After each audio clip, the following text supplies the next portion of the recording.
गोटे जंगल रे एक कला बिलेई तार एक छोट छुआ सांगरे रहुतिला। जंगल रे रहुथिबा जोगु बिलेई भल भाबरे शिकार करिबा जानिथिला। से प्रतिदिन जंगल भितर को जाई खाइबा आणुथिला। एमिति गोटे दिन माँ बिलेई आउ तार छुआ जंगल रे बुलुथिले। हठात से माने गोटे बाघ छुआ को देखिले। बाघ छुआटी कांदुथिला। दुई बिलेई ता पाखकु गले। अरे बाघ छुआ तू कांदुचु कौन पाई? तो माँ कुआडे गला? दुई जन लोक मो माँ को बांधी तांको सांगरे नहीं गले। मो माँ को खोजिबाकू आसीची हेले मु रास्ता पाउनी। बाघ छुआर कथा सुनी बिलेई बुझी गला जे ता माँ को दुई जन शिकारी मारी देइचंती। अरे बाघ छुआ तो माँ आउ केबे भी आसीबनी, तू घर को फेरी जा। ना मो माँ न आसिला जाए मु कुआडे भी जीविनी। ए बाघ छुआटी बहुत छोट। ये जदि एठी एकुटिया रुहे जंगलर हिंस्र प्राणी माने यार किछि क्षति करिदेबे। ना ना याकू एठी एकुटिया छाड़ी जीवाटा ठीक हेबनी। ए बाघ छुआटी मो छुआ बयसर हेब। मु याकू मो घर को नहीं जीबी। आजिठू मु ए बाघ छुआर जत्न नेबी आउ ताकू बड़ करिबी। एमिति चिंता करी माँ बिलेई बाघ छुआ को ता सांगरे धरी ता घर को गला। बिलेई छुआ सांगरे बाघ छुआटी रहिला। माँ बिलेईटी से दुई जनकर खूब भल जत्न नेउथिला। हेले माँ बिलेई मनरे गोटे भय रहिथिला। ए बाघ छुआटी बड़ हेले मो छुआर किछि क्षति करिदेबनी तो। किछि दिन बीतीगला। बाघ छुआ आ बिलेई छुआ टिके बड़ हेले। सेमाने जुआडे भी जाउथिले सांग ही जाउथिले, सांग ही खेलुथिले आ सांग ही खाउथिले। अरे बाघ छुआ तू घरे था, मु आउ तो भाई खाइबा आनिबाकू जाउचु। बाघ छुआ भी बिलेई कथारे राजी हो गला। बिलेई छुआ ता माँ सांगरे खाइबा आनिबाकू जाउथिला। से ता माँ पाखरु शिकार केमिति करा हुए ता जानिला और शिकार करिबा भी शिखिला। सबुदिन बिलेई छुआ ता माँ पाखरु शिकार केमिति करा हुए ता शिखुथिला। दिने से ता माँ को पचारिला, माँ तो भाई को कौन पाई सबुदिन घरे रहिबाकू कहूचु?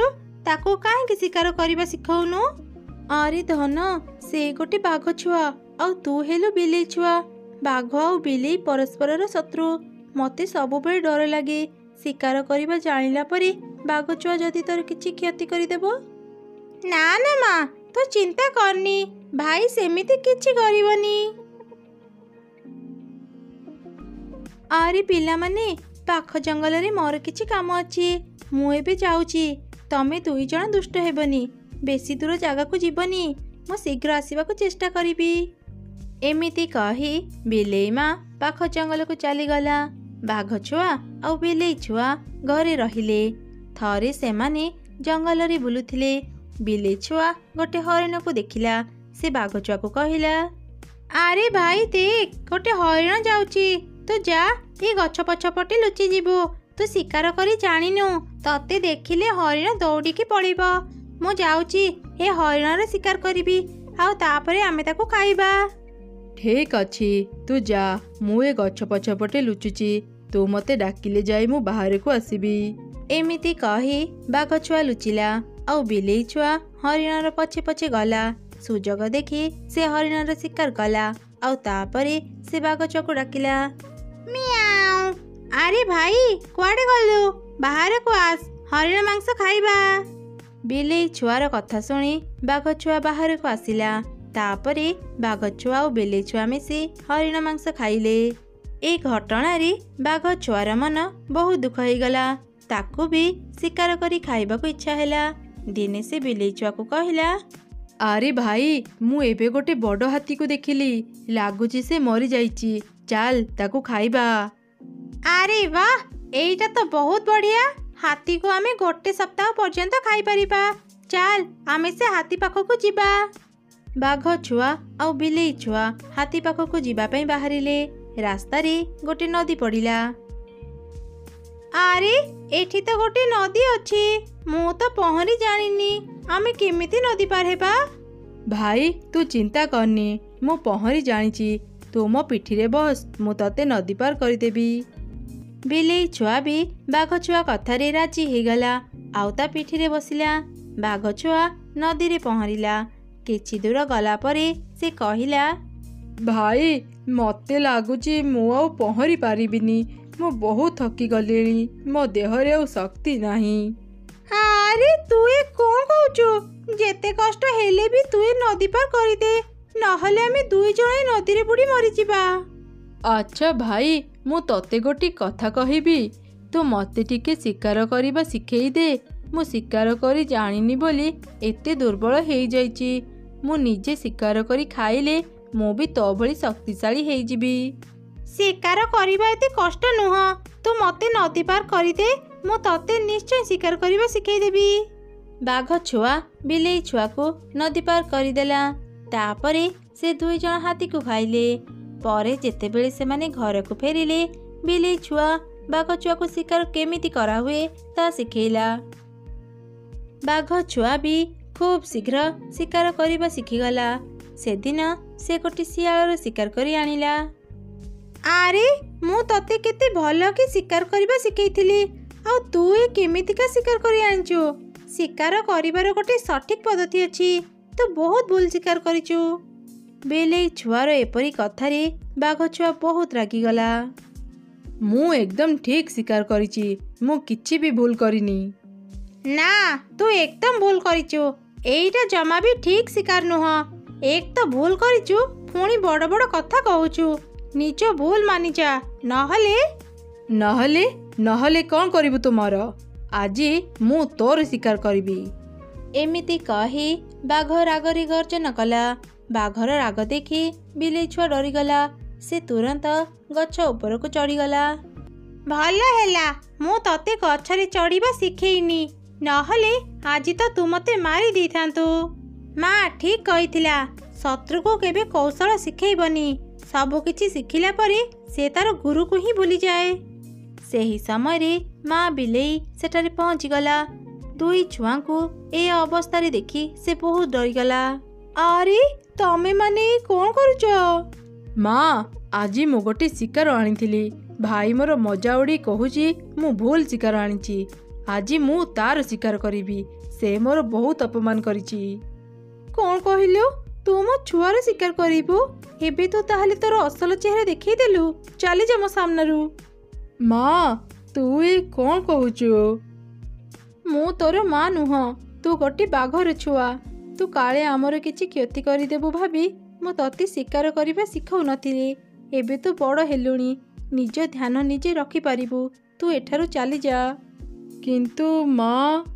ନା, ଆଉ କିଛି କହନି। ବାଘ କେବେ ବିଲେଇ ହେଇପାରିବନି। ତୁ ଆମ ସାଙ୍ଗରେ ରହିବା ଆଉ ଠିକ୍ ନୁହଁ। କେତେବେଳେ ଯେ କ'ଣ ଅଘଟଣ ଘଟିବ ତାହା କିଏ କହିପାରିବ? ଏବେ ତୁ ଯା। ବାଘ ଛୁଆ ମନ ଦୁଃଖରେ ସେଠାରୁ ଚାଲିଗଲା। ଅନେକ ଦୂର ଏକ ଜଙ୍ଗଲରେ ଗୋଟେ ମହାବଳ ବାଘ ରହୁଥିଲା। ଦିନେ ସକାଳୁ ସେ ଏକ ହରିଣ ଶିକାର କରି ତାକୁ ପେଟ ପୂରା ଖାଇଲା। ଆଉ ତାପରେ ମନ ଖୁସିରେ ଜଙ୍ଗଲରେ ବୁଲୁଥିଲା। ସେତେବେଳେ ତାର ନଜର ଗୋଟେ ମଇଁଷି ଉପରେ ପଡ଼ିଲା। ଆରେ ବାଃ, ଆଜି ସକାଳୁ ସକାଳୁ ଦୁଇଟା ଶିକାର ପାଇଗଲି। ଏ ମଇଁଷିଟା ଦେଖିବାକୁ କେତେ ମୋଟା। ୟାକୁ ତ ଖାଇଲେ ମଜା ଆସିଯିବ। ହେଲେ ଆଜି ତ ମୋ ପେଟ ପୁରି ଯାଇଛି। ଏବେ କ'ଣ କରିବି? ଆରେ ଏଠି ତ ଗୋଟେ ଘର ଅଛି। ଲାଗୁଛି ଏ ମଇଁଷି ଏଇ ଘରେ ରୁହେ। ତାହେଲେ ମୋର ଆଉ ଚିନ୍ତା ନାହିଁ। ମୁଁ କାଲି ସକାଳେ ଏଠାକୁ ଆସିବି, ଆଉ ଏ ମଇଁଷିକୁ ମାରି ଖାଇଦେବି। ଏମିତି କହି ବାଘ ସେଠାରୁ ଚାଲିଗଲା। ସେପଟେ ମଇଁଷି ଖାଇବା ଖାଇସାରି ଚିନ୍ତା କଲା, ଓହୋ, ଆଉ କେତେ ଦିନ ଏମିତି ଘାସ ଲତା ଖାଇବି? ସବୁଦିନ ଏକାପରି ଖାଇବା ଖାଇ ଖାଇ ମତେ ଭାରି ବିରକ୍ତ ଲାଗିଲାଣି। ମୋ ଭାଗ୍ୟରେ ଭଲ ଖାଇବା ହିଁ ନାହିଁ। ମଣିଷମାନେ ଗାଈ ମଇଁଷିଙ୍କ ପାଇଁ କେତେ ଭଲ ଭଲ ଦାନା ରଖିଛନ୍ତି। ହେଲେ ମୁଁ ଯଦି ଗାଁ ଭିତରକୁ ଯିବି, ସେମାନେ ତ ମତେ ବାନ୍ଧିଦେବେ। ନା ନା, ମୁଁ ଗାଁ ଭିତରକୁ ଯିବିନି। ଭଲ ଖାଇବା ନ ମିଳୁ ପଛେ ମୁଁ ଏଠି ଖୁସିରେ ତ ଅଛି। ହିଂସ୍ର ପ୍ରାଣୀଙ୍କ ପାଖରୁ ରକ୍ଷା ପାଇବା ପାଇଁ ମଇଁଷି ନିଜ ପାଇଁ ଏକ ମଜବୁତ ଘର ତିଆରି କରିଥିଲା। ରାତିରେ ସେ ତା ଘର ଭିତରକୁ ଯାଇ ରହୁଥିଲା। ପରଦିନ ସକାଳେ ମଇଁଷି ତା ଘର ବାହାରେ ଘାସ ଖାଉଥିଲା। ଠିକ୍ ସେହି ସମୟରେ ବାଘ ସେଠାକୁ ଚାଲି ଆସିଲା। କିରେ ମଇଁଷି, ଘାସ ଖାଉଛୁ? ହଁ ବାଘ ମାମୁଁ, ହେଲେ ତୁମେ ଏତେ ସକାଳୁ ସକାଳୁ ଏଠି କିଛି କାମ ଥିଲା କି? ନା ନା, ସେମିତି କିଛି କାମ ନାହିଁ। ମୁଁ ଏଇ ରାସ୍ତାରେ ଯାଉଥିଲି ତ, ତତେ ଦେଖି ଏଠାକୁ ଚାଲି ଆସିଲି। ଏ ମଇଁଷିକୁ ଏମିତି ଖାଇ ହେବନି। ୟାର କେତେ ବଡ଼ ବଡ଼ ସିଂହ ଅଛି। ଏ ମଇଁଷିକୁ ଖାଇବାକୁ ହେଲେ ମୋତେ କିଛି ଗୋଟେ ବୁଦ୍ଧି ବାହାର କରିବାକୁ ପଡ଼ିବ। କ'ଣ ଭାବୁଛ ବାଘ ମାମୁଁ? ନା ନା କିଛି ନୁହଁ। ଆରେ ମଇଁଷି, ତୁ କ'ଣ ଏଠି ଏକା ରହୁଛୁ? ତୋ ସାଙ୍ଗସାଥି କୁଆଡ଼େ ଗଲେ? ତୋ ମାଲିକଟା ଦେଖୁଛି ବହୁତ ଦୁଷ୍ଟ। ସେ ତୋତେ ଏଠି ଏକୁଟିଆ ଛାଡ଼ି କୁଆଡ଼େ ଚାଲିଯାଇଛି? ମୋର ସବୁ ସାଙ୍ଗ ତାଙ୍କ ମାଲିକ ସାଙ୍ଗରେ ଗାଁରେ ଅଛନ୍ତି। ମୁଁ ଏକା ହିଁ ଏ ଜଙ୍ଗଲରେ ରୁହେ। ତୁ ଏଠି ଏକୁଟିଆ କାହିଁକି ରହୁଛୁ? ତୁ ତ ମାଲିକ ସାଙ୍ଗରେ କାହିଁକି ରହୁନୁ? ମୋ ମାଲିକଟା ବହୁତ ଦୁଷ୍ଟ ବାଘ ମାମୁଁ। ସେ ଆମକୁ ଖାଇବାକୁ କମ୍ ଦେଇ ଅଧିକ କାମ କରାଏ। ଦିନେ ସୁଯୋଗ ଦେଖି ମୁଁ ସେଠାରୁ ଚାଲି ଆସି ଏ ଜଙ୍ଗଲରେ ରହିଲି। ତୁ ଏ ଜଙ୍ଗଲକୁ ଆସି ବହୁତ ବଡ଼ ଭୁଲ କରିଛୁ। କ'ଣ ପାଇଁ ବାଘ ମାମୁଁ? ଏମିତି କାହିଁକି କହୁଛ? ତୁ କ'ଣ ଜାଣିନୁ ଏ ଜଙ୍ଗଲରେ ବହୁତ ହିଂସ୍ର ପ୍ରାଣୀ ଅଛନ୍ତି। ଦିନେ ନା ଦିନେ ସେମାନେ ତତେ ମାରି ଖାଇଦେବେ। ଯେମିତି ହେଲେ ବି ତୁ ତ ମରିବୁ। ମୁଁ ଗୋଟେ କାମ କରୁଛି, ମୁଁ ହିଁ ତତେ ଖାଇନିଏ। ଏ ତୁମେ କ'ଣ କହୁଛ ବାଘ ମାମୁଁ? ତୁ କ'ଣ ବୁଝିପାରୁନୁ? ମୁଁ ତତେ ମାରି ତୋ ମାଂସ ଖାଇବାକୁ ଚାହୁଁଛି। ମଇଁଷିଟି ଥିଲା ବହୁତ ଚାଲାକ। ସେ ଏକ ଉପାୟ ଚିନ୍ତା କରି କହିଲା, ଆରେ ବାଘ ମାମୁଁ, ମୋତେ ଯଦି ତୁମେ ଖାଇବ କେତେ ଦିନ ନ ଖାଇ ରହିପାରିବ? ତତେ ଯଦି ମୁଁ ଖାଇବି ଏଇ 2ରୁ 3 ଦିନ ମୁଁ ନ ଖାଇ ରହିପାରିବି। ବାଘ ମାମୁଁ, ତମେ ଯଦି ଚାହିଁବ 2-3 ଦିନ ନୁହଁ, ଏକାବେଳେ ମାସେ ନ ଖାଇ ରହିପାରିବ। ଏଇଟା କେମିତି ସମ୍ଭବ? ଲାଗୁଛି ତ ମୁଣ୍ଡ କାମ କରୁନି। ଆରେ ବାଘ ମାମୁଁ, ମୋ କଥା ତ ଆଗେ ଶୁଣିସାର। ଗାଁରେ ପ୍ରତ୍ୟେକ ଲୋକ ଗାଈ ମଇଁଷି ରଖିଛନ୍ତି। ସେ ଲୋକମାନେ ଗାଈ ମଇଁଷିକୁ ଗୋଟେ ପୁଷ୍ଟିକର ଦାନା ଖାଇବାକୁ ଦିଅନ୍ତି, ଯାହାଦ୍ୱାରା ଗାଈ ମଇଁଷି ହୃଷ୍ଟପୃଷ୍ଟ ହେଇ ଭଲ କ୍ଷୀର ଦେଇଥାନ୍ତି। ମୁଁ ଯଦି ସେ ଦାନା ଖାଇବା ପାଇଁ ଗାଁ ଭିତରକୁ ଯିବି, ଲୋକମାନେ ମୋତେ ବାନ୍ଧି ରଖିନେବେ, ଆଉ ଛାଡ଼ିବେନି। ହେଲେ ବାଘ ମାମୁଁ, ତୁମେ ତ ହିଂସ୍ର ପ୍ରାଣୀ। ତୁମେ ଯଦି ଗାଁ ଭିତରକୁ ଯିବ, ତୁମକୁ ସମସ୍ତେ ଡରିବେ। ତୁମେ ଗାଁ ଭିତରକୁ ଯାଇ ମୋତେ ସେ ଦାନା ଆଣିଦିଅ। ମୁଁ ସେ ଦାନା ଖାଇ ମୋଟା ହେଇଯିବି। ମୋ ଦେହରେ ବହୁତ ମାଂସ ହେବ। ସେତେବେଳେ ତୁମେ ମୋତେ ଖାଇଲେ ତୁମକୁ ଆଉ ମାସେ ଯାଇ ଖାଇବା ଖୋଜିବାକୁ ପଡ଼ିବନି।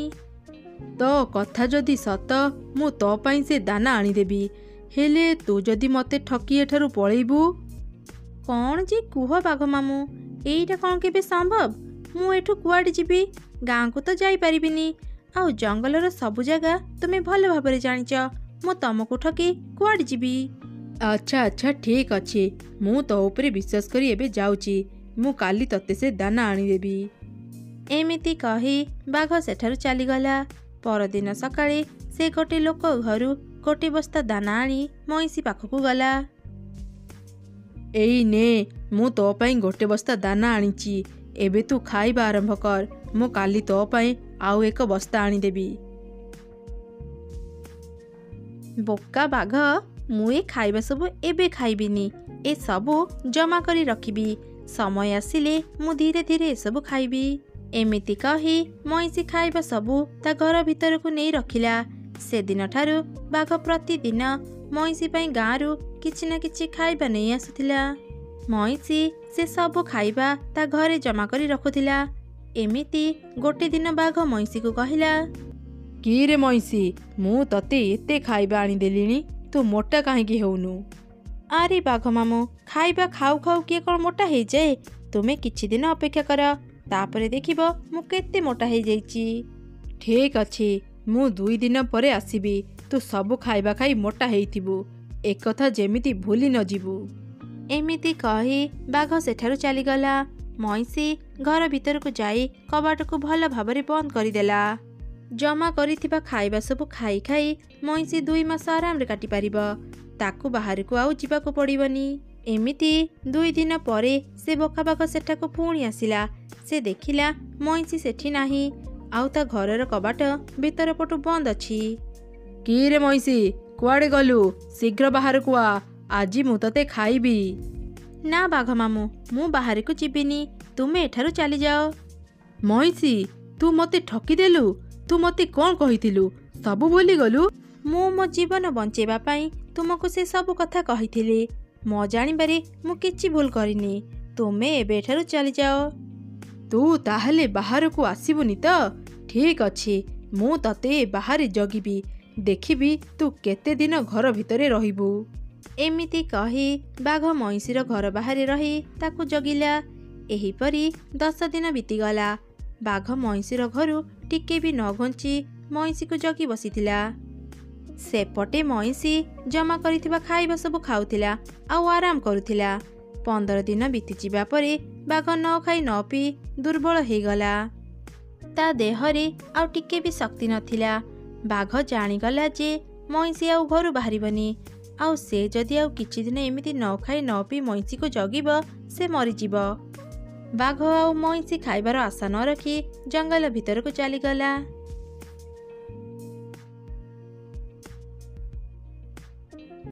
ଥରେ ଗୋଟିଏ ଜଙ୍ଗଲରେ ଏକ କୁକୁଡ଼ା ତା ଛୋଟ ଛୋଟ ଛୁଆମାନଙ୍କ ସହ ଏକ ବିରାଟ ଆମ୍ବ ଗଛ ତଳେ ରହୁଥିଲା।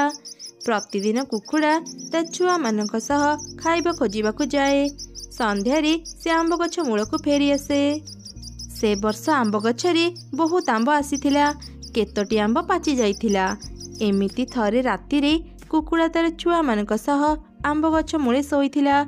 ହଠାତ୍ ଗୋଟିଏ ପାଚିଲା ଆମ୍ବ କୁକୁଡ଼ାର ମୁଣ୍ଡ ଉପରକୁ ଖସି ପଡ଼ିଲା, ଆଉ ବିଚରା କୁକୁଡ଼ାର ପ୍ରାଣ ଚାଲିଗଲା। ମା, ତୋର କ'ଣ ହେଲା? ଉଠ ନା ମା। ଭାଇ, ମାର କ'ଣ ହେଲା? ସେ ଆଉ ଉଠୁନି କ'ଣ ପାଇଁ? ମା ଆଉ କେବେ ବି ଉଠିବନି, ସେ ବହୁତ ଦୂରକୁ ଚାଲିଗଲା। ଏମିତି କୁକୁଡ଼ା ଛୁଆମାନେ ବହୁତ କାନ୍ଦିଲେ। ଏବେ ସେମାନେ କ'ଣ କରିବେ କିଛି ବୁଝିପାରିଲେନି। ଭାଇ, ଏବେ ଆମେ ମାର ଅନ୍ତିମ ସଂସ୍କାର କେମିତି କରିବା? ଏ ବିଷୟରେ ତ ମୁଁ ବି କିଛି ଜାଣିନି। ମୁଁ ଯାଉଛି ଜଙ୍ଗଲର ଅନ୍ୟ ପଶୁ ପକ୍ଷୀମାନଙ୍କୁ ଏ ବିଷୟରେ ପଚାରିବି। ଏମିତି 2 କୁକୁଡ଼ା ଛୁଆ ଜଙ୍ଗଲ ଭିତରକୁ ଚାଲିଗଲେ। ଗୋଟିଏ କୁକୁଡ଼ା ଛୁଆ ଏକ ବୁଢ଼ା ବେଙ୍ଗ ପାଖକୁ ଗଲା ଆଉ ତାକୁ ଏ ବିଷୟରେ ପଚାରିଲା। ହେଲେ ବୁଢ଼ା ବେଙ୍ଗଟି କିଛି ଜାଣିନଥିଲା। ସେ କୁକୁଡ଼ା ଛୁଆକୁ କିଛି କହିପାରିଲାନି। ସେପଟେ ଆର କୁକୁଡ଼ା ଛୁଆଟି ଗୋଟିଏ ଭାଲୁ ପାଖକୁ ଗଲା। ହେଲେ ଭାଲୁ ବି ସଠିକ୍ କିଛି କହିପାରିଲାନି। ଏମିତି ଦେଖି କୁକୁଡ଼ା ଛୁଆଟି ମନ ଦୁଃଖରେ କାନ୍ଦିବାକୁ ଲାଗିଲା। ଦୂରରୁ ଗୋଟିଏ ବିଲୁଆ ଏସବୁ ଦେଖୁଥିଲା। ସେ କୁକୁଡ଼ା ଛୁଆ ପାଖକୁ ଯାଇ କହିଲା, ଆରେ କୁକୁଡ଼ା ଛୁଆ, ତୁ କାନ୍ଦୁଛୁ କ'ଣ ପାଇଁ? କୁକୁଡ଼ା ଛୁଆ ଥିଲା ବହୁତ ସରଳ। ସେ ବିଲୁଆକୁ ସବୁ ଘଟଣା ଜଣେଇଲା।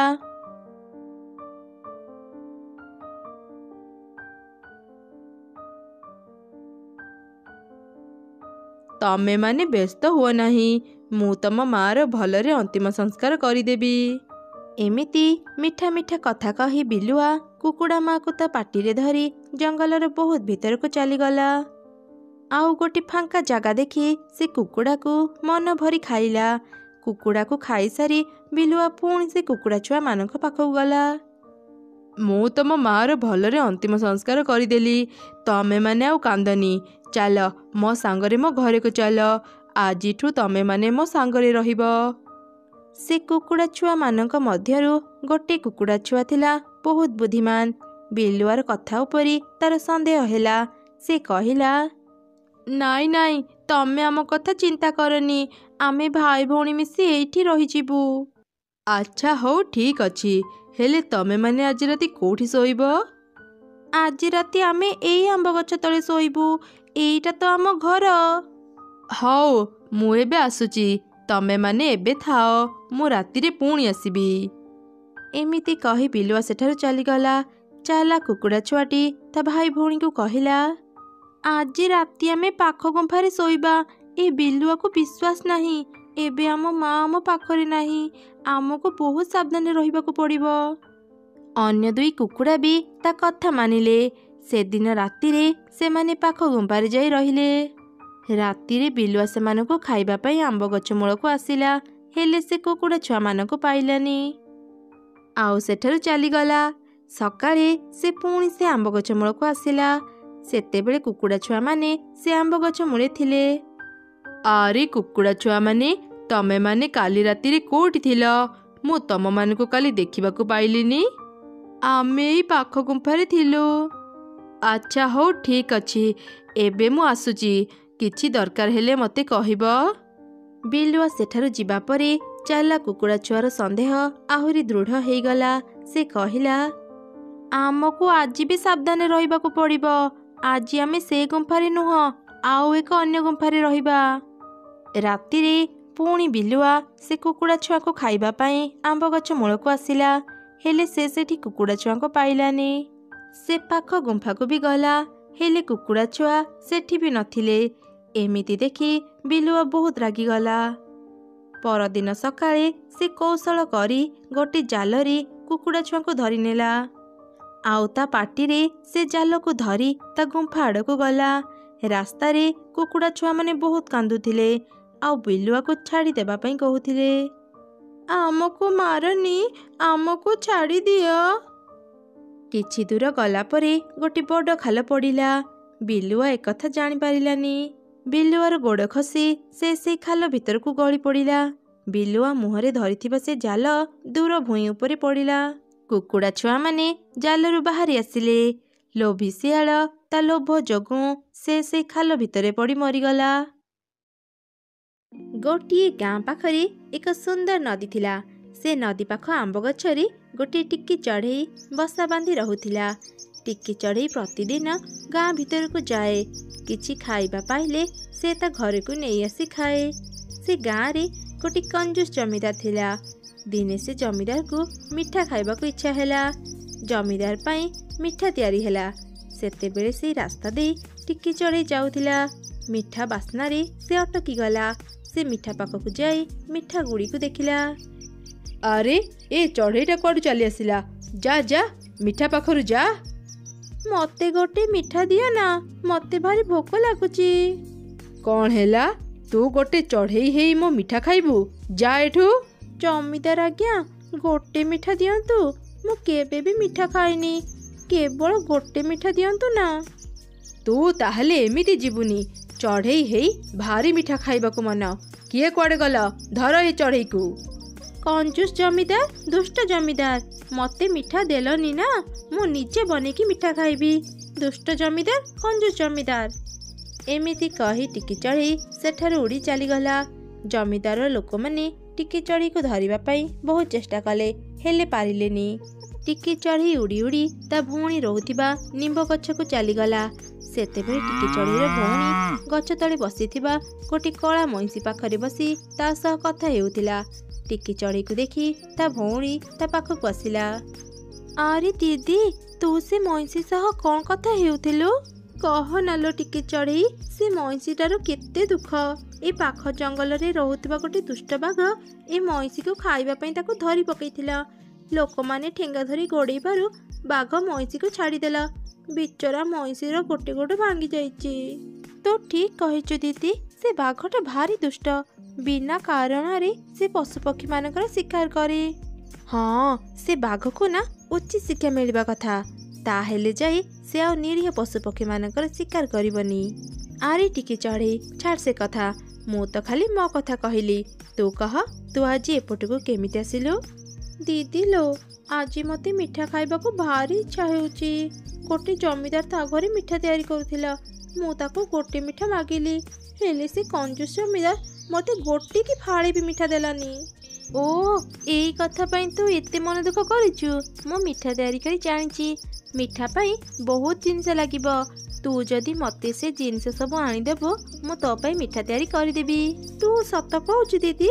ମତେ କହ, ମିଠା ପାଇଁ କ'ଣ କ'ଣ ସବୁ ଜିନିଷ ଲାଗିବ? ମୁଁ ସବୁ ଆଣିଦେବି। ମିଠା ପାଇଁ ମଇଦା, କ୍ଷୀର, ଗୁଡ଼, ଘିଅ, ଗୁଜୁରାତି, ଅଳେଇଚ, ଏମିତି ବହୁତ କିଛି ଜିନିଷ ଲାଗିବ। ଇ ମା, ଏ ମିଠା ପାଇଁ ଏତେ ଜିନିଷ ଲାଗିବ? ହଁ, ତାହେଲେ ସିନା ତୁ ସ୍ୱାଦିଷ୍ଟ ମିଠା ଖାଇପାରିବୁ। ହଉ ଦିଦି, ମୁଁ ଦେଖୁଛି ମୁଁ ଏସବୁ କୋଉଠୁ ପାଇବି। ଟିକି ଚଢ଼େଇ ତା ଘରକୁ ଫେରିଗଲା। ସେ ମିଠା ପାଇଁ ଜିନିଷ କେମିତି ଆଣିବ ଭାବି ଭାବି ଗୋଟେ ଗଛ ଡାଳରେ ବସିଥିଲା। ସେହି ସମୟରେ ଗୋଟେ ବାଘ ସେ ରାସ୍ତାରେ ଯାଉଥିଲା। ବାଘକୁ ଦେଖି ଟିକି ଚଢ଼େଇ ମୁଣ୍ଡରେ ଗୋଟେ ବୁଦ୍ଧି ପଶିଲା। ସେ ଜୋର ଜୋର ପାଟିରେ କହିଲା, ମିଠା ଖାଇବି, ମୁଁ ଆଜି ମିଠା ଖାଇବି, ବହୁତ ମଜା କରିବି। ଟିକି ଚଢ଼େଇର ପାଟି ଶୁଣି ବାଘ ଅଟକିଗଲା, ଆଉ ମନରେ ଚିନ୍ତା କଲା, ହେଁ, ଏ ଛୋଟିଆ ଚଢ଼େଇଟା କ'ଣ ମିଠା ଖାଇବ କହୁଛି? ମିଠା ଇଏ କୋଉଠୁ ପାଇଲା? ବହୁତ ଦିନରୁ ମୁଁ ମିଠା ଖାଇନି। ଯାଏ, ଏ ଚଢ଼େଇକୁ ଗୋଟେ ମିଠା ମାଗେ। ଆରେ ଟିକେ ଚଢ଼େଇ ତୁ ମିଠା ଖାଉଛୁ? ମିଠା ତୁ କୋଉଠୁ ପାଇଲୁ? ଏକା ଏକା ସବୁ ମିଠା ଖାଆନି, ମତେ ବି ଗୋଟେ ମିଠା ଦେ। ଆରେ ବାଘ ମାମୁଁ, ତମେ କେତେବେଳେ ଆସିଲ? ମୁଁ ମିଠା ଖାଉନି, ମୁଁ ମିଠା ତିଆରି କରିବି ତାପରେ ଖାଇବି। ହେଲେ ବାଘ ମାମୁଁ, ମୋ ପାଖରେ ମିଠା ତିଆରି କରିବା ପାଇଁ କିଛି ସାମଗ୍ରୀ ହିଁ ନାହିଁ। ମିଠା ପାଇଁ କ'ଣ କ'ଣ ଜିନିଷ ଲାଗିବ କହ, ମୁଁ ତତେ ସବୁ ଆଣିଦେବି। ମିଠା ତିଆରିବା ପାଇଁ ମଇଦା, ଗୁଡ଼, କ୍ଷୀର, ଘିଅ, ଅଳିଚ, ତେଜପତ୍ର ଏସବୁ ଲାଗିବ। ମୁଁ ଏସବୁ ଆଣି ତ ପାରିବି, ହେଲେ ଏସବୁ କୋଉଠି ପାଇବି କହ? ବାଘ ମାମୁଁ, ତମେ ପାଖ ଗାଁର ଜମିଦାର ପାଖକୁ ଯାଅ, ତା ପାଖରେ ତମେ ସବୁ ଜିନିଷ ପାଇବ। ଆଚ୍ଛା ହଉ ଠିକ୍ ଅଛି, ତୁ ଏଇଠି ଥା, ମୁଁ ଏବେ ହିଁ ଆଣିଦେଉଛି। ଆରେ ମୋହନ, ଦେଖ ଆଜି ପାଗଟା କେତେ ବଢ଼ିଆ କରିଛି ନା। ମୋର ଗୋଟେ କବିତା ମନେ ପଡ଼ିଗଲା, ଶୁଣ କହୁଛି। ଖରା ଦଉଛି, ବର୍ଷା ଦଉଛି, ବିଲୁଆ ନନା ବାହା ହେଉଛି, ହାତୀ ନାଚୁଛି, ବାଘ ନାଚୁଛି।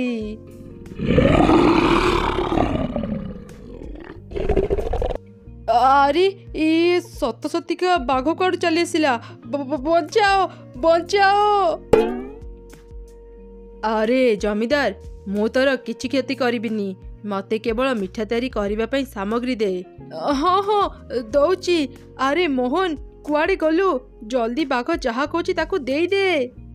ବାଘ ଜମିଦାର ପାଖରୁ ସବୁ ସାମଗ୍ରୀ ଧରି ଟିକେ ଚଢ଼େଇ ପାଖକୁ ଗଲା।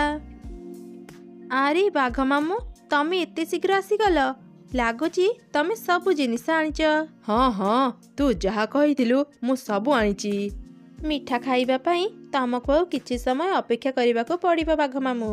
ହଁ ହଁ, କାହିଁକି ନୁହଁ, ମୁଁ ଏବେ ଯାଉଛି, ସନ୍ଧ୍ୟାରେ ଆସିବି, ତୁ ମିଠା ତିଆରି କରି ରଖିଥିବୁ। ବାଘ ମାମୁଁ, ଏଠାକୁ ଆସିବନି, ଗାଁ ପାଖ ନିମ୍ବ ଗଛରେ ମୋ ଭଉଣୀ ରୁହେ, ତା ଘରକୁ ଆସିବ, ସେଇଠି ତମେ ମିଠା ଖାଇବ।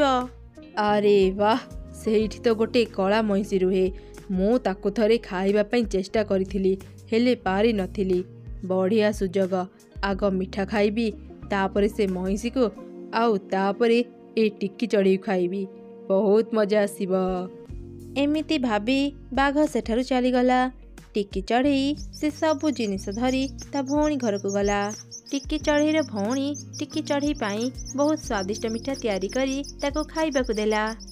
ଦିଦି, ତୁ ଏତେ ଗୁଡ଼ିଏ ମିଠା ତିଆରି କରିଛୁ, ବହୁତ ବଢ଼ିଆ ବାସ୍ନା ଆସୁଛି। ତାହେଲେ ଆଉ ଡେରି କାହିଁକି କରୁଛୁ, ତୁ ମନ ଭରି ମିଠା ଖା। ହଁ ହଁ, ତୁ ବି ଖା। ଏମିତି ଟିକି ଚଢ଼େଇ ଆଉ ତାର ଭଉଣୀ ପେଟ ପୂରା ମିଠା ଖାଇଲେ। ଆରେ ବାଃ ଦିଦି, ତୁ କେତେ ବଢ଼ିଆ ମିଠା ତିଆରି କରିଥିଲୁ, ଆଜି ତ ମଜା ଆସିଗଲା। ଆରେ ଆରେ, ଏଠି କ'ଣ ଗୋଟେ ମିଠା ରହିଲା? ମୁଁ ତ ବାଘକୁ ମିଠା ଦେବି ବୋଲି କହିଥିଲି, ଏବେ କ'ଣ କରିବି ଦିଦି? ଏମିତି ଟିକି ଚଢ଼େଇ ତା ଭଉଣୀକୁ ବାଘର ସବୁ ଘଟଣା କହିଲା। ତୁ ଚିନ୍ତା କରନି, ବାଘ ପାଇଁ ମୁଁ ଅଲଗା ପ୍ରକାରର ଗୋଟେ ମିଠା ତିଆରି କରିଦେବି। ଏମିତି କହି ସେ ଚଢ଼େଇ ଗୋବରରେ ଆଉ ବିନା ଚିନିବାଲା ମଇଦାରେ କିଛି ମିଠା ତିଆରି କଲା। ସେମାନେ ସେ ସବୁ ମିଠା ଗୋଟେ ପତ୍ରରେ ସଜେଇକି ରଖିଦେଲେ, ଆଉ ପାଖ ଗଛରେ ଯାଇ ଲୁଚି ରହିଲେ। ସନ୍ଧ୍ୟା ହେଲା ପରେ ବାଘ ସେଠାକୁ ଆସିଲା। ଆରେ ଏ ଟିକି ଚଢ଼େଇ କୁଆଡ଼େ ଗଲା? ଏଠି ତ କେହି ବି ଦେଖାଯାଉନାହାନ୍ତି, ଏଇଟା କ'ଣ? ଆରେ ଏସବୁ ତ ମିଠା, ଲାଗୁଛି ଟିକି ଚଢ଼େଇ ମୋ ପାଇଁ ମିଠା ସବୁ ରଖିଛି, ଚାଲ ଖାଇବି। ଆରେ ବାଃ, ଏଠି ତ ବହୁତ ମିଠା ଅଛି, କୋଉଟା ଆଗ ଖାଇବି? ଏଇଟାକୁ ଚାଲ ଆଗ ଖାଇବି। ଆରେ ବାଃ, ଏ ମିଠାଟା ତ ବହୁତ ସ୍ୱାଦିଷ୍ଟ ହେଇଛି, ଆଉ ଗୋଟେ ଖାଇକି ଦେଖେ। ଇଏ କି ମିଠା, ଏଇଟା ତ ଖାଲି ମଇଦା। ଏଇଟା କ'ଣ ଗୋବର ଗନ୍ଧ ହେଉଛି? ଆରେ ଏଇଟା ତ ଗୋବର, ଛି ଛି, ତା ମାନେ ସେ ଚଢ଼େଇ ମୋତେ ଧୋକା ଦେଲା, ମୁଁ ତାକୁ ଜମାରୁ ଛାଡ଼ିବିନି। ସେତେବେଳେ ଟିକି ଚଢ଼େଇ ଆଉ ତାର ଭଉଣୀ ଗୋଟେ ମାଠିଆକୁ ବାଘ ଉପରକୁ ପକେଇଦେଲେ। ଆରେ ମରିଗଲି ରେ, ଏଇଟା କ'ଣ? ଏଠାରୁ ଶୀଘ୍ର ପଳାଏ। ବାଘ ଦୌଡ଼ିକି ଯିବା ସମୟରେ କଳା ମଇଁଷି ବାଘକୁ ଧରି ତାକୁ ବହୁତ ପିଟିଲା। ସାବାସ ମଇଁଷି, ଆଜି ଏ ଦୁଷ୍ଟ ବାଘ ଉଚିତ ଶିକ୍ଷା ପାଇଲା, ଏବେ ବାଘ ଏପଟକୁ ଆଉ କେବେ ଆସିବନି। ବାଘ ଭୟରେ ଦୌଡ଼ିକି ଜଙ୍ଗଲ ଭିତରକୁ ଚାଲିଗଲା। ସେବେଠାରୁ ସେ ବାଘ ଆଉ ଗାଁକୁ କେବେ ବି ଆସିଲା ନାହିଁ। ଥରେ ଗୋଟିଏ ଜଙ୍ଗଲରେ ଏକ ଯାଦୁର ଗାଈ ରହୁଥିଲା। ସେ ଗାଈଟି ଯାଦୁର ଗାଈ ବୋଲି କେହି ଜାଣିନଥିଲେ। ଗୋଟେ ଦିନ ଏକ ଚୋର ସେଇ ଜଙ୍ଗଲ ରାସ୍ତାରେ ଯାଉଥିଲା। ତାର ନଜର ସେ ଯାଦୁର ଗାଈ ଉପରେ ପଡ଼ିଲା। ଆରେ ବାଃ, ଏ ଗାଈଟା କେତେ ହୃଷ୍ଟପୃଷ୍ଟ ହେଇଛି। ଆଖପାଖରେ ତ କେହି ବି ଦେଖାଯାଉନାହାନ୍ତି। ମୁଁ ଏ ଗାଈକୁ ନେଇ ବଜାରରେ ବିକ୍ରି କଲେ ବହୁତ ଟଙ୍କା ପାଇବି। ଏମିତି ଚିନ୍ତା କରି ସେ ଚୋର ଗାଈକୁ ତା ସାଙ୍ଗରେ ନେଇ ସେଠାରୁ ଚାଲିଗଲା। ବଜାରରେ ସେ ଗୋଟେ ଗାଈ ବେପାରୀକୁ ଯାଦୁର ଗାଈକୁ ବିକ୍ରି କରିଦେଲା। ସେଇ ପାଖ ଗାଁରେ ରାମୁ ନାମକ ଏକ ଗରିବ ବ୍ୟକ୍ତି ରହୁଥିଲା। ରାମୁ ସେ ଗାଁରେ ଛୋଟ ମୋଟ କାମ କରି ତା ଘର ଚଳଉଥିଲା। ଏମିତି ଗୋଟେ ଦିନ, ଆରେ ଶୁଣୁଛ, ଘରେ କିଛି ବି ସଉଦା ନାହିଁ। ତମେ ଯଦି ବଜାରକୁ ଯାଉଛ, ଘର ପାଇଁ କିଛି ସଉଦା ଆଣିବ। ଠିକ୍ ଅଛି, ମୁଁ ଏବେ ହିଁ ବଜାରକୁ ଯାଉଛି। ଏମିତି କହି ରାମୁ ସେଠାରୁ ଚାଲିଗଲା। ରାସ୍ତାରେ ସେ ତାର ସାଙ୍ଗ ମୋହନକୁ ପାଇଲା। ଆରେ ରାମୁ, କୁଆଡ଼େ ଯାଉଛୁ? ଏଇ ବଜାରକୁ ଯାଉଥିଲି। ଆଉ ତୁ କୁଆଡ଼େ ଯାଉଛୁ? ମୁଁ ବି ବଜାରକୁ ଯାଉଛି ସାଙ୍ଗ। ମୁଁ ଶୁଣିଲି ବଜାରକୁ ବହୁତ ଗାଈ ବେପାରୀ ଆସିଛନ୍ତି ଆଉ ବହୁତ କମ୍ ଦାମରେ ଗାଈ ବିକ୍ରି କରୁଛନ୍ତି। ମୁଁ ଭାବୁଛି ଦେଖିକି ଗୋଟେ ଭଲ ଗାଈ କିଣିବି। ଆଚ୍ଛା, ତେବେ ଠିକ୍ ଅଛି, ଚାଲ ସାଙ୍ଗ ହିଁ ବଜାରକୁ ଯିବା। ତାପରେ ମୋହନ ଆଉ ରାମୁ ସାଙ୍ଗ ହିଁ ବଜାରକୁ ଗଲେ। ବଜାରକୁ ଯାଇ ସେମାନେ ଗୋଟେ ଗାଈ ବେପାରୀକୁ ଦେଖିଲେ। ତା ପାଖରେ ବହୁତ ଗୁଡ଼ିଏ ସୁନ୍ଦର ଗାଈ ଥିଲା। ସେ ଗାଈମାନଙ୍କୁ କିଣିବା ପାଇଁ ସେଠି ବହୁତ ଲୋକଙ୍କର ଭିଡ଼ ଜମିଥିଲା। ସେ ଦୁଇ ଜଣ ଗାଈ ବେପାରୀ ପାଖକୁ ଗଲେ ଆଉ ଗାଈମାନଙ୍କୁ ଦେଖିବାକୁ ଲାଗିଲେ। ଆରେ ଭାଇ, ଗାଈଗୁଡ଼ିକ କେତେ ଟଙ୍କାରେ ବିକୁଛ? ଗୋଟେ ଗାଈର ଦାମ 5,000 ଟଙ୍କା। ଆରେ ବାଃ, ଗାଈର ଦାମ ତ ବହୁତ କମ୍। ଠିକ୍ ଅଛି, ମୋତେ ଗୋଟେ ଭଲ ଗାଈ ଦିଅ। ମୋହନ ଗୋଟେ ଗାଈ କିଣିଲା। ସେ ରାମୁକୁ ବି ଗୋଟେ ଗାଈ କିଣିବାକୁ କହିଲା। ହେଲେ ରାମୁ ପାଖରେ ଏତେ ଟଙ୍କା ନଥିଲା। ଆରେ ସାଙ୍ଗ, ତୁ ବି ଗୋଟେ ଗାଈ କିଣିନେ। ଏଠି ବହୁତ ଭଲ ଗାଈ ମିଳୁଛି। ନା ନା ସାଙ୍ଗ, ମୋ ପାଖରେ ଏତେ ଟଙ୍କା ନାହିଁ। ମୋ ପାଖରେ ଜମା 3,000 ଟଙ୍କା ଅଛି। ଆରେ, ଏଥିପାଇଁ ତୁ ଚିନ୍ତା କ'ଣ ପାଇଁ କରୁଛୁ? ମୁଁ ତତେ 2,000 ଟଙ୍କା ଧାର ଦେଉଛି, ତୁ ମୋତେ ପରେ ଦେଇଦେବୁ। ରାମୁ ମୋହନ କଥାରେ ରାଜି ହେଇଗଲା ଆଉ ତାଠୁ 2,000 ଟଙ୍କା ଧାର ନେଇ ଗାଈ କିଣିଲା। ରାମୁ କିଣିଥିବା ଗାଈଟି ଜଙ୍ଗଲର ସେଇ ଯାଦୁଇ ଗାଈ ଥିଲା। ସେ ଗାଈ ବେକରେ ଗୋଟେ ସୁନ୍ଦର ଘଣ୍ଟି ଝୁଲିଥିଲା। ରାମୁ ସେ ଗାଈକୁ ଧରି ଘରକୁ ଫେରୁଥିଲା। ରାସ୍ତାରେ ସେ ଚିନ୍ତା କଲା, ସବୁ ଟଙ୍କା ତ ଗାଈ କିଣିବାରେ ସରିଗଲା।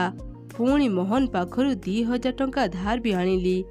ଏବେ କେମିତି ଯେ ତା ଟଙ୍କା ଫେରେଇବି? ଆରେ ହଁ, ଏ ଗାଈର କ୍ଷୀର ବିକ୍ରି କରି ମୋହନର ମୁଁ ସବୁ ଟଙ୍କା ସୁଝିଦେବି। ରାମୁ ଏପରି ଚିନ୍ତା କରି ତା ଘରକୁ ଫେରିଲା। ସେ ତା ସ୍ତ୍ରୀକୁ ଡାକିଲା। ରାମୁର ପାଟି ଶୁଣି ତା ସ୍ତ୍ରୀ ବାହାରକୁ ଆସିଲା ଆଉ ଗାଈକୁ ଦେଖି କହିଲା, ଏ ଗାଈ କାହାର? ତମେ ୟାକୁ କୋଉଠୁ ପାଇଲ? ରାମୁ ତା ସ୍ତ୍ରୀକୁ ସବୁ ଘଟଣା ଜଣେଇଲା। ତୁ ଚିନ୍ତା କରନି, ଆମେ ଗାଈର କ୍ଷୀର ବିକ୍ରି କରି ବହୁତ ଟଙ୍କା ରୋଜଗାର କରିବା। ଘରେ କିଛି ବି ସଉଦା ନାହିଁ। ମୁଁ ତମକୁ ବଜାରରୁ ସଉଦା ଆଣିବାକୁ କହିଥିଲି ଆଉ ତମେ ତା ନ କରି ସବୁ ଟଙ୍କା ଏ ଗାଈକୁ କିଣି ସାରିଦେଲ। ଏମିତି ରାଗି ରାମୁର ସ୍ତ୍ରୀ ଘର ଭିତରକୁ ଚାଲିଗଲା। ରାମୁ ମନ ଦୁଃଖରେ ଗାଈଟିକୁ ଦେଖିଲା। ସେତେବେଳେ ତାର ଛୋଟ ଝିଅ ସେଠାକୁ ଆସିଲା। ବାପା ବାପା, ମୋତେ ଭାରି ଭୋକ ଲାଗିଲାଣି, କିଛି ଖାଇବା ଆଣିଦିଅ। ଏମିତି କହି ରାମୁର ଝିଅ ଗାଈ ପାଖକୁ ଗଲା ଆଉ ଗାଈକୁ ଧରି ତା ବେକର ଘଣ୍ଟି ବଜେଇ ସେଠାରୁ ଯାଉଥିଲା। ହଠାତ୍ ଗାଈର ଘଣ୍ଟି ବାଜିବା ଯୋଗୁଁ ସେଠି ବହୁତ ଗୁଡ଼ିଏ ଖାଇବା ବାହାରିଲା। ଏସବୁ ଦେଖି ରାମୁ ଆଉ ତାର ଝିଅ ଖୁବ୍ ଆଶ୍ଚର୍ଯ୍ୟ ହେଇଗଲେ। ରାମୁର ଝିଅ ଖୁସି ମନରେ ସେ ଖାଇବା ସବୁ ଧରି ଘର ଭିତରକୁ ଚାଲିଗଲା। ରାମୁ ତା ଯାଦୁର ଗାଈକୁ ଦେଖୁଥିଲା ଆଉ କହିଲା, ଆରେ, ଏସବୁ କେମିତି ହେଲା? ତା ମାନେ କ'ଣ ମୋ ଗାଈ ବେକର ଘଣ୍ଟିରେ ଯାଦୁ ଅଛି? ଏମିତି କହି ରାମୁ ତା ଗାଈ ପାଖକୁ ଗଲା ଆଉ ତା ଗାଈ ପିଠିରେ ହାତ ବୁଲେଇ ତା ବେକର ଘଣ୍ଟିକୁ ବଜେଇ କହିଲା, ମୋର ଚାଉଳ, ଡାଲି ଆଉ ପରିବା ଦରକାର। ରାମୁ ଏପରି କହିବା ପରେ ପରେ ହିଁ ସେଠାରେ ଚାଉଳ ଡାଲି ପନିପରିବା ବାହାରିଲା। ରାମୁ ଏସବୁ ଦେଖି ଖୁବ୍ ଖୁସି ହେଇଗଲା। ଆଉ ତାର ସ୍ତ୍ରୀକୁ ଡାକି ତା ଯାଦୁର ଗାଈ ବିଷୟରେ ସବୁ ଘଟଣା କହିଲା। ରାମୁର ସ୍ତ୍ରୀ ତୁରନ୍ତ ଗାଈ ପାଖକୁ ଗଲା ଆଉ ଗାଈ ପିଠିରେ ହାତ ବୁଲେଇ ତା ବେକର ଘଣ୍ଟିକୁ ବଜେଇକି କହିଲା, ମୋର ବହୁତ ଟଙ୍କା ଦରକାର, ମୋତେ କିଛି ଟଙ୍କା ଦିଅ। ହେଲେ ସେଠି କିଛି ବି ଆସିଲାନି। ତା ଦେଖି ରାମୁ ଆଉ ତାର ସ୍ତ୍ରୀ ଚିନ୍ତାରେ ପଡ଼ିଗଲେ। ରାମୁ ବୁଝିଗଲା ଯେ ସେମାନଙ୍କୁ ଟଙ୍କା ମିଳିବନି। ଆରେ ଏଇ ଗାଈ ଆମକୁ କେବଳ ଖାଇବା ଜିନିଷ ଦେବ, ତୁ ଟଙ୍କା ନ ମାଗି ଖାଇବା ଜିନିଷ ମାଗ। ଏମିତି ସେବେଠାରୁ ରାମୁ ଆଉ ତାର ପରିବାର ଯାହା ବି ଖାଇବାକୁ ଇଚ୍ଛା କରୁଥିଲେ ସେମାନେ ସେସବୁ ଗାଈକୁ ମାଗୁଥିଲେ। ଯାଦୁର ଗାଈ ସେମାନଙ୍କର ସବୁ ଇଚ୍ଛା ପୂରା କରୁଥିଲା। କିଛି ଦିନ ବିତିଗଲା। ରାମୁର ସବୁ ଅଭାବ ଦୂର ହେଇଗଲା। ସେ ବେଶ ଭଲରେ ଦିନ କାଟିଲା। ଧୀରେ ଧୀରେ ଏକଥା ଗାଁ ଲୋକେ ଜାଣିଲେ। ରାମୁର ପରିସ୍ଥିତି ଏତେ ବଦଳିବା ଦେଖି ସେମାନେ ତା ଉପରେ ଈର୍ଷା କରୁଥିଲେ ଆଉ ତା ବିଷୟରେ କଥା ହେଉଥିଲେ। ଆରେ ଭାଇ, ରାମୁର ଏମିତି କ'ଣ ହେଲା ଯେ ତା ପରିସ୍ଥିତି ଏତେ ବଦଳିଗଲା? ଲାଗୁଛି ତାକୁ କୋଉଠି ଗୁପ୍ତଧନ ମିଳିଗଲା। ଆରେ ନା ନା, ଗୁପ୍ତଧନ ନୁହଁ, ଏସବୁ ତା ଗାଈ ପାଇଁ ହେଉଛି। ଯେବେଠୁ ସେ ଗାଈ କିଣିଲା ତାର ପରିସ୍ଥିତି ବଦଳିଗଲା। ସେମାନଙ୍କର ଏ ସବୁ କଥା ପଛପଟେ ଛିଡ଼ା ହେଇ ମୋହନ ଶୁଣୁଥିଲା। ସେ ମନରେ ରାମୁକୁ ଈର୍ଷା କରିବାକୁ ଲାଗିଲା। କାଲି ଯାଏଁ ରାମୁ କିଛି ଖାଇବାକୁ ପାଉନଥିଲା, ଆଉ ଆଜି ମୋଠୁ ବି ବଡ଼ ଲୋକ ହେଇଗଲା। ମୋ ପାଇଁ ରାମୁ ସେ ଗାଈ କିଣିପାରିଲା। ମୁଁ ସେ ଗାଈକୁ ରାମୁ ପାଖରୁ ନେଇଯିବି। ଏମିତି ଚିନ୍ତା କରି ମୋହନ ସେଠାରୁ ଚାଲିଗଲା। ଗୋଟେ ଦିନ ରାମୁ ତା ଗାଈକୁ ନେଇ ବିଲରେ କିଛି ଘାସ ଖୋଉଥିଲା। ସେତେବେଳେ ମୋହନ ତାର ଗୋଟେ ଚାକର ସାଙ୍ଗରେ ସେଠାକୁ ଆସିଲା ଆଉ ତା ଚାକରକୁ ଇସାରା କଲା। ମୋହନର ଚାକର ରାମୁ ପାଖକୁ ଯାଇ କହିଲା, ଆରେ ରାମୁ, ତୋ ଘରେ ନିଆଁ ଲାଗିଯାଇଛି, ତୁ ଶୀଘ୍ର ତ ଘରକୁ ଯା। ଏମିତି ଶୁଣି ରାମୁ ବହୁତ ଡରିଗଲା। ହେଲେ ମୋ ଗାଈ? ତୁ ତ ଗାଈ କଥା ଚିନ୍ତା କରନି, ମୁଁ ତ ଗାଈ ପାଖରେ ଅଛି। ରାମୁ ଦୌଡ଼ିକି ଶୀଘ୍ର ତା ଘରକୁ ଗଲା। ରାମୁ ସେଠାରୁ ଯିବା ପରେ ମୋହନ ଗାଈ ପାଖକୁ ଗଲା ଆଉ ଗାଈକୁ ଚୋରି କରି ତା ଘରକୁ ନେଇଗଲା। ରାମୁ ତା ଘରକୁ ଯାଇ ଦେଖିଲା ସବୁ କିଛି ଠିକ୍ ଅଛି। ସେ ଦୌଡ଼ିକି ତା ବିଲକୁ ଆସିଲା। ସେଠି ସେ ତା ଗାଈକୁ ନ ଦେଖି ଚାରିଆଡ଼େ ଖୋଜିଲା। ରାମୁ ଗାଈକୁ ନ ପାଇ କାନ୍ଦିବାକୁ ଲାଗିଲା। ମୋ ଗାଈ କୁଆଡ଼େ ଗଲା? ମୁଁ ତାକୁ ଏବେ କୋଉଠି ଖୋଜିବି? ରାମୁ ଆଉ ତାର ସ୍ତ୍ରୀ ସବୁଆଡ଼େ ଭଲକି ଖୋଜିଲେ, ହେଲେ ତାଙ୍କ ଗାଈକୁ କୋଉଠି ବି ପାଇଲେନି। ଶେଷରେ ନିରାଶ ହେଇ ସେମାନେ ଘରକୁ ଫେରିଲେ। ବାପା ବାପା, ମୁଁ ଆଜି ସ୍କୁଲକୁ ଯିବା ସମୟରେ ମୋହନ ଅଙ୍କଲଙ୍କ ଘରେ ଆମ ଗାଈକୁ ଦେଖିଲି। ରାମୁ ଏମିତି ଶୁଣି ସବୁ ବୁଝିପାରିଲା। ସେ ଶୀଘ୍ର ଗାଁର ସରପଞ୍ଚ ପାଖକୁ ଗଲା ଆଉ ତାଙ୍କୁ ସବୁ ଘଟଣା ଜଣେଇଲା। ସରପଞ୍ଚ ଆଜ୍ଞା, ମୋହନ ମୋ ଗାଈକୁ ଚୋରି କରି ତା ଘରକୁ ନେଇଯାଇଛି। କ'ଣ ହେଲା? ସେ ମୋହନ ତୋ ସହ ଏମିତି କରିଛି। ତୁ ଚିନ୍ତା କରନି, ଚାଲ ଏବେ ହିଁ ଆମେ ତା ଘରକୁ ଯିବା। ତାପରେ ସରପଞ୍ଚ ରାମୁ ଆଉ ତାର ସ୍ତ୍ରୀ ମୋହନର ଘରକୁ ଗଲେ ଆଉ ତାର ଘର ସାମ୍ନାରେ ରାମୁର ଗାଈକୁ ବନ୍ଧା ହେଇଥିବାର ଦେଖିଲେ। ସେ ଗାଈ ରାମୁକୁ ଦେଖି ଜୋର ଜୋରରେ ପାଟି କଲା। ସରପଞ୍ଚ ଆଜ୍ଞା, ଏଇ ଦେଖନ୍ତୁ, ଏଇଟା ମୋ ଗାଈ। ମୋହନ, କୁଆଡ଼େ ଗଲୁ? ଶୀଘ୍ର ବାହାରକୁ ଆସ। ସେମାନଙ୍କ ପାଟି ଶୁଣି ମୋହନ ଘର ବାହାରକୁ ଆସିଲା। ଆରେ ମୋହନ, ତୁ କ'ଣ ପାଇଁ ରାମୁର ଗାଈକୁ ଚୋରି କରିଛୁ? ହଁ, ମୁଁ ଜାଣେ ଏ ଗାଈ ରାମୁର। ହେଲେ ଗାଈ କିଣିବା ସମୟରେ ରାମୁ ମୋଠୁ 2000 ଟଙ୍କା ଧାର ନେଇଥିଲା। ଏଯାଏଁ ସେ ମୋ ଟଙ୍କା ଫେରେଇନି। ସେଥିପାଇଁ ମୁଁ ଏ ଗାଈକୁ ନେଇ ଆସିଲି। ମୋହନ, ମୁଁ ଏବେ ହିଁ ତୋର ସବୁ ଟଙ୍କା ଦେଇଦେବି। ନା, ମୋର ଏବେ ଟଙ୍କା ଦରକାର ନାହିଁ। ଏ ଗାଈ ଏବେଠୁ ମୋର। ଆରେ ମୋହନ, 2000 ଟଙ୍କା ପାଇଁ ତୁ ରାମୁର ଗାଈକୁ ନେବାଟା ଠିକ୍ ନୁହଁ। ତୁ 2000 ବଦଳରେ 4000 ଟଙ୍କା ନେଇ ରାମୁକୁ ତା ଗାଈ ଫେରେଇ ଦେ। ବାବୁ, ମୁଁ ସବୁ କିଛି ଭଲ କି ବୁଝି ଆସିଛି। ଏ ଗାଈ ବେକରେ ପିନ୍ଧିଥିବା ଘଣ୍ଟିରେ ଯାଦୁ ଅଛି। ତମେ ଗାଈର ଘଣ୍ଟିକୁ ରଖିନିଅ ଆଉ ଗାଈ ରାମୁକୁ ଫେରେଇ ଦିଅ। ମୋହନ କିଛି ସମୟ ଭାବିଲା ପରେ କହିଲା, ଠିକ୍ ଅଛି, ମୁଁ 4000 ଟଙ୍କା ନେବିନି। ହେଲେ ମୋତେ ଏ ଗାଈ ବେକରେ ପିନ୍ଧିଥିବା ଘଣ୍ଟି ଦରକାର। ନା ନା, ମୁଁ ଏ ଘଣ୍ଟି ଦେବିନି। ଆରେ ରାମ, ମୁଁ ସବୁବେଳେ ତୋ କଥା ହିଁ ଶୁଣିପାରିବିନି। ତୁ ଟଙ୍କା ଫେରିବାରେ ଡେରି କରିଛୁ। ମୋହନର କଥା ମାନିଯା। ତୁ ତାକୁ ଗାଈ ବେକର ଘଣ୍ଟି ଦେଇଦେ, ଆଉ ତୋ ଗାଈକୁ ନେଇ ତୁ ଘରକୁ ଯା। ବାଧ୍ୟ ହେଇ ରାମ ମୋହନକୁ ତା ଗାଈ ବେକର ଘଣ୍ଟି ଦେଇଦେଲା। ଘଣ୍ଟି ପାଇ ମୋହନ ଖୁବ୍ ଖୁସି ହେଇଗଲା। ସେପଟେ ରାମ ମନ ଦୁଃଖରେ ତା ଗାଈକୁ ଧରି ଘରକୁ ଫେରିଲା। ଏବେ ଆମେ ପୁଣି ଗରିବ ହେଇଯିବୁ। ସେ ଯାଦୁର ଘଣ୍ଟି ଆମ ପାଖରୁ ଚାଲିଗଲା। ରାମ ମନ ଦୁଃଖରେ ସେ ଗାଈକୁ ଦେଖୁଥିବା ସମୟରେ ତା ଝିଅ ସେଠାକୁ ଆସିଲା। ବାପା ବାପା, ଘରେ ତ ଖାଇବା ସରିଯାଇଛି, ଏବେ କ'ଣ କରିବା? ରାମ ଝିଅର କଥା ସରୁ ସରୁ ସେଠାରେ କିଛି ଖାଇବା ବାହାରିଲା। ରାମ ଏସବୁ ଦେଖି ଆଶ୍ଚର୍ଯ୍ୟ ହେଇଗଲା। ଆଚ୍ଛା, ମୋର ଏଇ ଗାଈ ତାହେଲେ ଯାଦୁର ଗାଈ। ତା ବେକର ଘଣ୍ଟିରେ କିଛି ଯାଦୁ ନାହିଁ। ସେପଟେ ମୋହନ ଘଣ୍ଟି ବଜେଇ କହିଲା, ମୋର ବହୁତ ଟଙ୍କା ଦରକାର, ଟଙ୍କା ଆସିଯା। ମୋର ସୁନା ଦରକାର, ସୁନା ଆସିଯା। ଶୀଘ୍ର ମୋତେ ସ୍ୱାଦିଷ୍ଟ ଖାଇବା ଦରକାର, ଖାଇବା ଆସିଯା। ଏମିତି ମୋହନ ବାରମ୍ବାର ଘଣ୍ଟି ବଜାଉଥିଲା ଆଉ ଜିନିଷ ମାଗୁଥିଲା, ହେଲେ କିଛି ବାହାରୁ ନଥିଲା। ରାଗରେ ମୋହନ ସେ ଘଣ୍ଟିକୁ ବାହାରକୁ ଫିଙ୍ଗିଦେଲା। ଏ ଘଣ୍ଟି ମୋର କିଛି କାମକୁ ନୁହଁ। ବେକାରେ ମୋ 4000 ଟଙ୍କା ଚାଲିଗଲା। ସେପଟେ ରାମୁ ଓ ତାର ପରିବାର ଯାଦୁର ଗାଈକୁ ନେଇ ଖୁସିରେ ରହିଲେ। ଥରେ ଗୋଟିଏ ଜଙ୍ଗଲରେ ଏକ ବୁଢ଼ା ବାଘ ରହୁଥିଲା। ବୟସ ହେବା ପରେ ବାଘଟି ଆଗ ଭଳି ଆଉ ଶିକାର କରିପାରୁନଥିଲା। ଦିନେ ସେ ମନରେ ଚିନ୍ତା କଲା, 2 ଦିନ ହେଲାଣି ମୁଁ କିଛି ଖାଇନି। ଏମିତି ହେଲେ ତ ମୁଁ ନ ଖାଇ ମରିଯିବି। ନା ନା, ମୋତେ କିଛି ଗୋଟେ କରିବାକୁ ପଡ଼ିବ। ହଁ, ଚାଲ ମୁଁ ଶିଆଳକୁ ଭୟ ଦେଖେଇ ମୋ ସାଙ୍ଗରେ ରଖିବି, ଆଉ ତା ସାହାଯ୍ୟରେ ମୁଁ ଖାଇବା ଯୋଗାଡ଼ କରିବି। ଏମିତି କିଛି ଦିନ ବିତିଗଲା। ବାଘ ଶିଆଳକୁ ମୃତ୍ୟୁର ଭୟ ଦେଖେଇ ତା ସାଙ୍ଗରେ ରଖିଲା। ଶିଆଳ ବି ଭୟରେ ସବୁଦିନ ବାଘ ପାଇଁ ଖାଇବା ଯୋଗାଡ଼ କରୁଥିଲା। ଦିନେ ବାଘ ଆଉ ଶିଆଳ ଜଙ୍ଗଲରେ ବୁଲୁଥିଲେ। ହଠାତ୍ ବାଘଟି କହିଲା, ଆରେ ଶିଆଳ, ମୋତେ ଭାରି ଭୋକ ଲାଗିଲାଣି।